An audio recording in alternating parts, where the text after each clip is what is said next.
ఇంత యావత్తు ఒంటరితనం బాధ. ఈ రోజు ప్రజలందరూ ఒంటరితనంతో ఉన్నారు.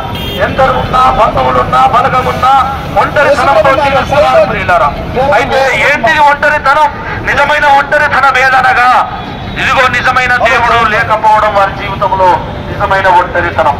ఇదిగో అనేక మానసిక పరమైనటువంటి విచారాలతో ఉంటున్నారు. ఇదిగో ధనం ఉంటుంది, సౌఖ్యం ఉంటుంది, కానీ వారి జీవితంలో సమాధానం లేదు.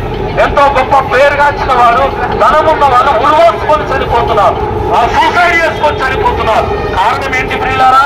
కారణం ఏంటి? వాళ్ళకి ఏం కొనువైంది? డబ్బు కొనువైందా? వాళ్ళ ఫేమస్ కొనువైందా? వాళ్ళ పేరు తక్కువైపోయిందా? వాళ్ళకి బంధువులు లేరా? వాళ్ళకి బలగం లేరా? అందరూ ఉన్నారు, కానీ ఎందుకు చనిపోతున్నారు?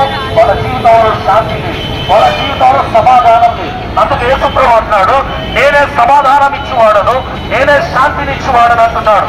అంతేకాకుండా నువ్వు ఏ పొరపాటు చేసిన నోటి ద్వారా, చూపు ద్వారా, మాట ద్వారా ఏ పొరపాటు నువ్వు చేసినప్పటికీ ఆ పొరపాటు అన్నింటిలో నుండి విమోచన పొందాలి అంటే ప్రభువైన యేసు క్రీస్తును నువ్వు యేసు ప్రభువా, నువ్వు నా దేవుడవయ్యా, నువ్వు నా రక్షకుడవయ్యా, నా విమోచకుడవని నువ్వు విశ్వసిస్తే ఉచితముగా ఉచితం రక్షణ నీకు ఉచితంగా లభిస్తుందని తెలియజేస్తున్నప్పుడు ఇలా నిర్ణయం నీ చేతులకి వదిలేస్తున్నాం.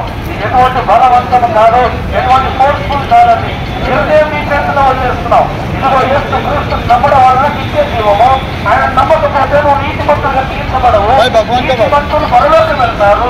ఇదిగో పాపాత్ములు నరకము, పాతాళ లోకంలో వెళ్తారు. రెండు దారులు నీ యొద్ద ఉన్నాయి, ఒకటి పాతాళ లోకము, ఒకటి స్వర్గలోకము. ఏ లోకం కావాలో ఆ లోకానికి మార్గం ఎవరో తెలుసుకొని ఆ లోకానికి నా సహోదరిగా, నా సహోదరుడిగా, ఒక అన్నగా, ఒక తమ్ముడిగా, మీ తమ్ముడిగా నేను సిద్ధపరుస్తున్నాను.